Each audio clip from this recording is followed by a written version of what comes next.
Yeah, okay, we're on. Okay. The date is the 23rd of July, 2001. Time is, what, 9:26 or so? Kapa'a. Yeah, good idea, thanks.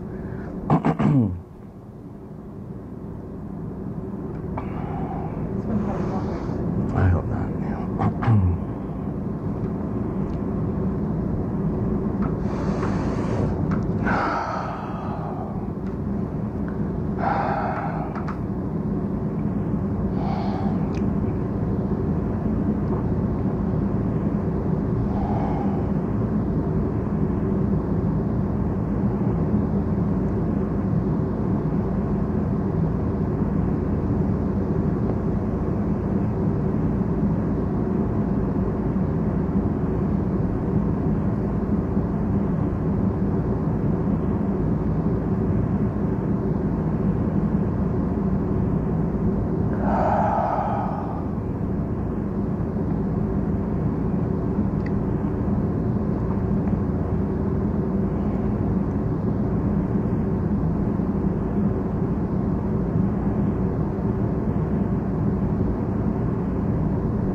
I think we've got it. Ladies.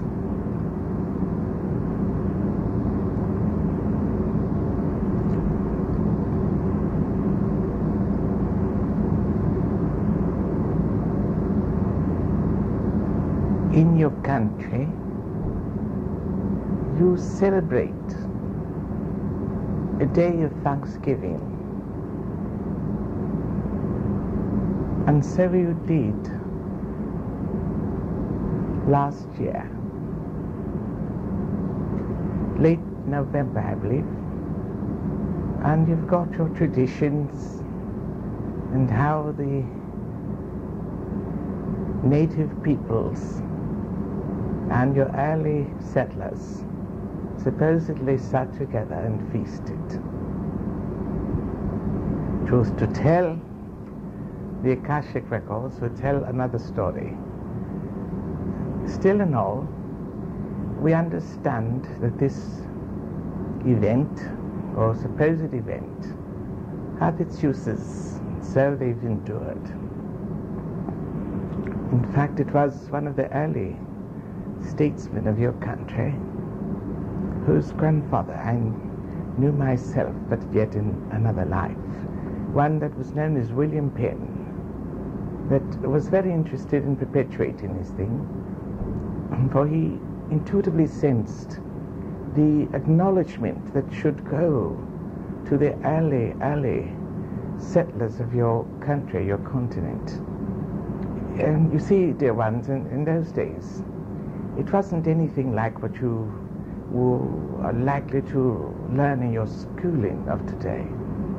You know the story, but it isn't like that.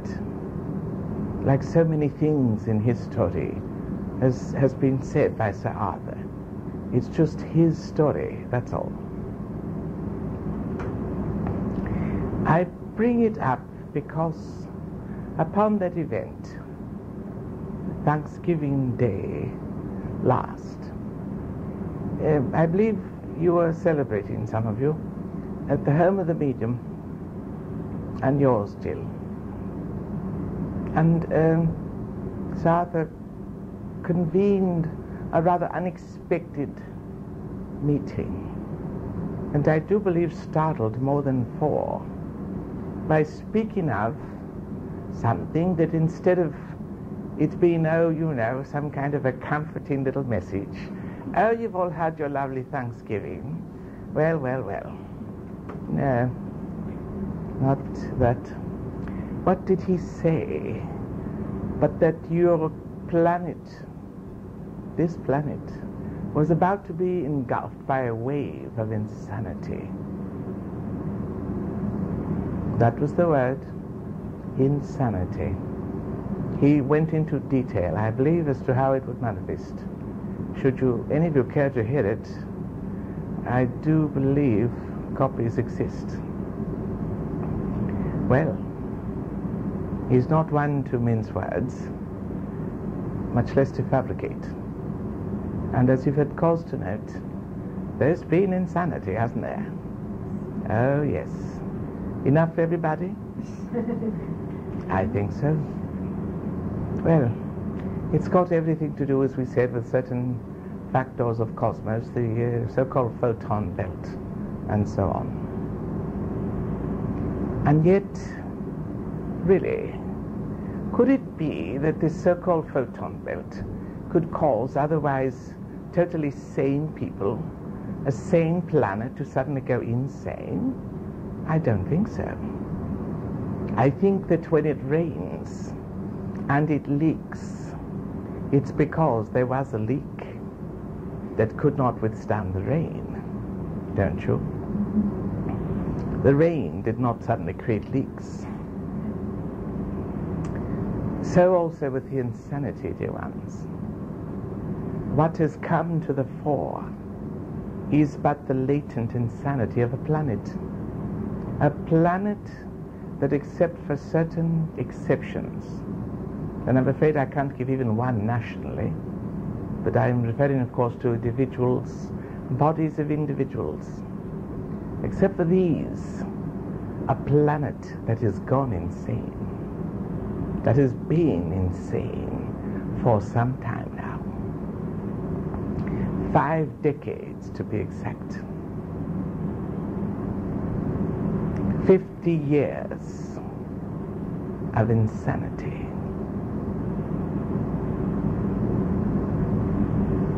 What occurred? The Great War had been, well, I hesitate to say won, because can such a thing ever really be won? Let's just say it's been settled at a terrible, terrible price.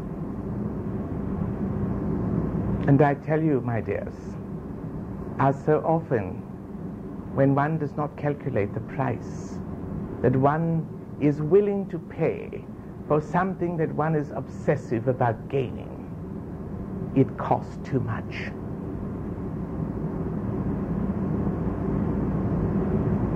It was as if by the terrible bombings at Nagasaki and Hiroshima, a terrible force was unleashed that returned to the very ones that launched it. Who are more crazy than the Americans? I don't know. And when I say this, dear ones, I trust you know I'm certainly not on some kind of a political soapbox. I've got better things to do, as have you. No, I am saying that your country, your magnificent country, the most magnificent in the world in various ways and for various reasons, is thus the most desirable for the powers that govern things to use it to promote their insanity.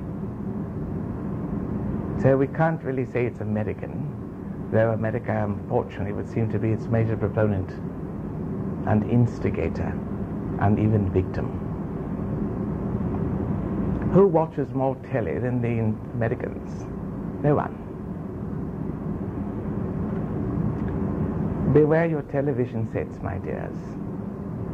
Beware.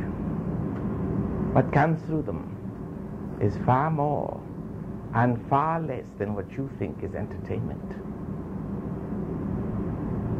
Behold, these occurred and were, you might say, distributed during the decade of the 1950s, approximately. Not long after, certain clandestine meetings occurred betwixt your own president, Mr. Eisenhower, and members of races not of this earth. You might have heard of this.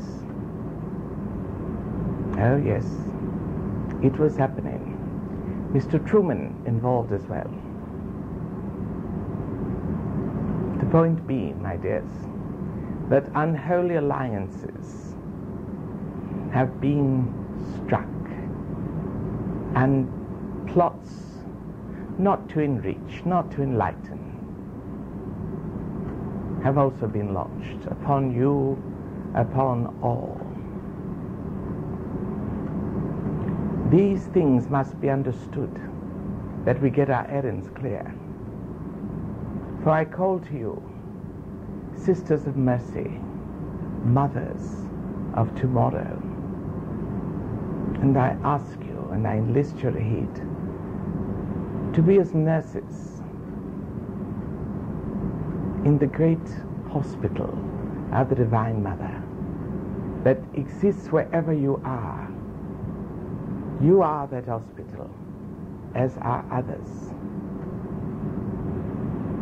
It is a hospital not for the mentally ill, but rather for the mentally balanced and sane, that they might regain and retain their sanity and lose it not again.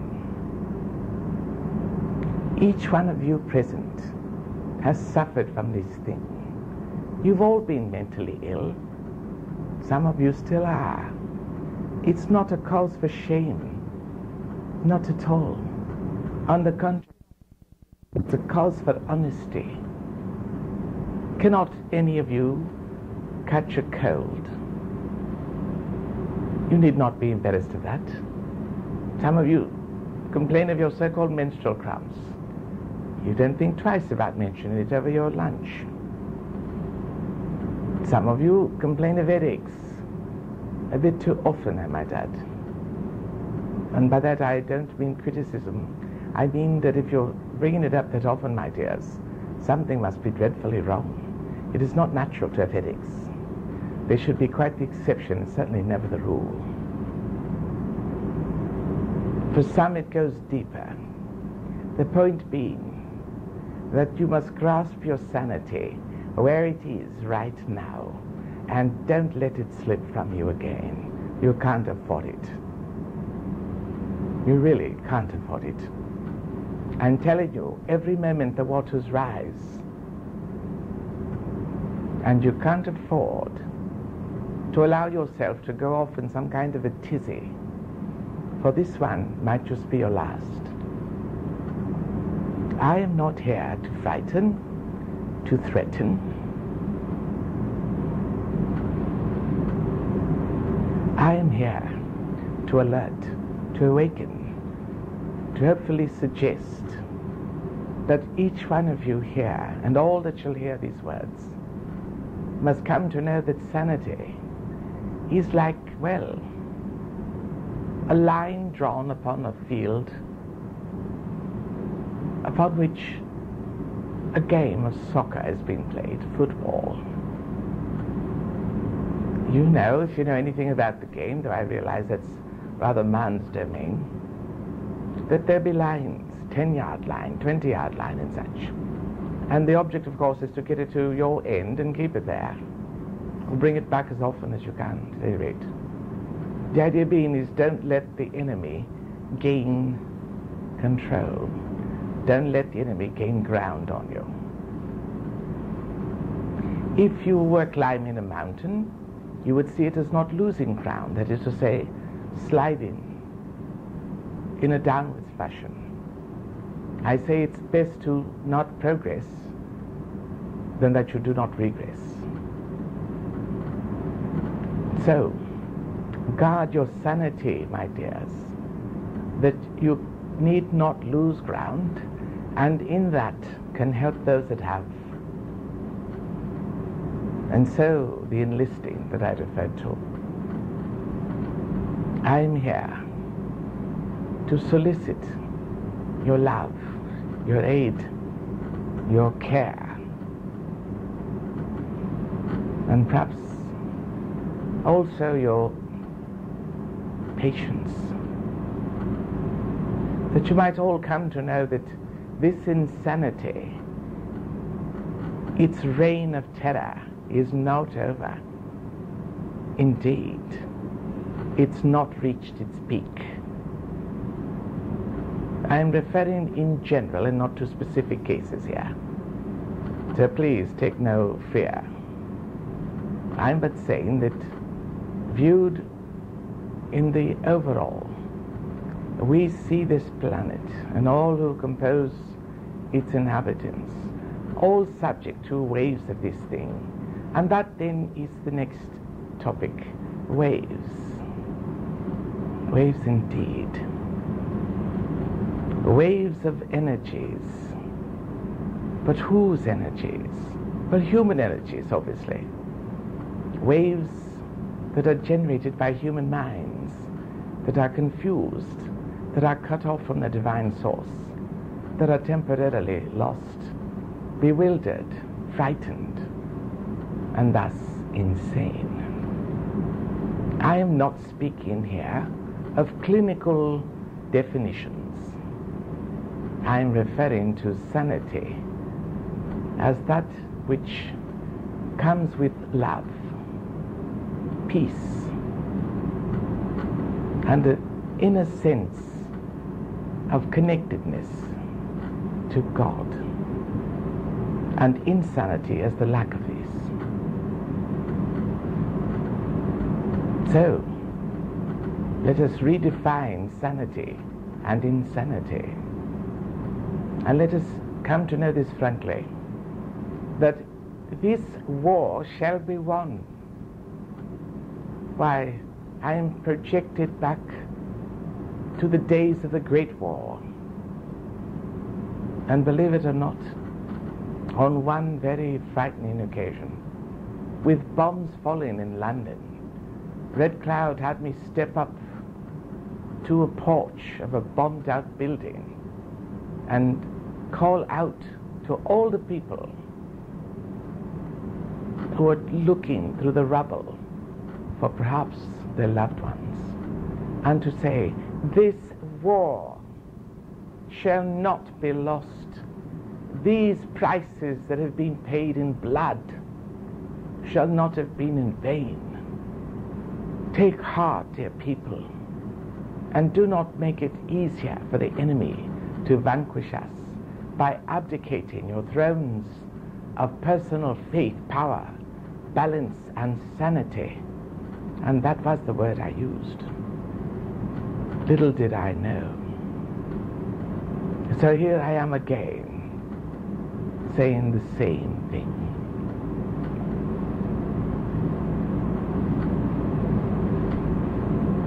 Consider it. My dears, consider it. You've got to care to not allow yourself to go into some kind of an emotional tailspin. For you know that it's always a matter of choice, don't you? Oh yes. This isn't to say we judge our fellows, certainly not. On the contrary, more's the pity that they had not the foresight to see what their, shall we say, reluctance to control themselves has yielded. Don't do it, dear ones. Hold your ground. Don't give in to the temptation to throw your hands up and act insane. Please. It doesn't work. It doesn't help. It doesn't heal. It doesn't love. It doesn't care. Don't do it. I implore you. Be as sane as you are, For all things beget themselves, you know, by the cosmic law of momentum. What you are is constantly becoming more. So should you choose to become insane, well, you know about downward momentums. Watch anyone skiing. Can they stop? My dears, this is the last great hurdle of this planet before it reaches its enlightenment. It's the antithesis of enlightenment, isn't it? Insanity. What is the opposite, if there be one, of an enlightened being? If one must think of opposites at all. Well, obviously one not only not enlightened, but quite insane. Far from peace and the joy that always marks the presence of divine sight.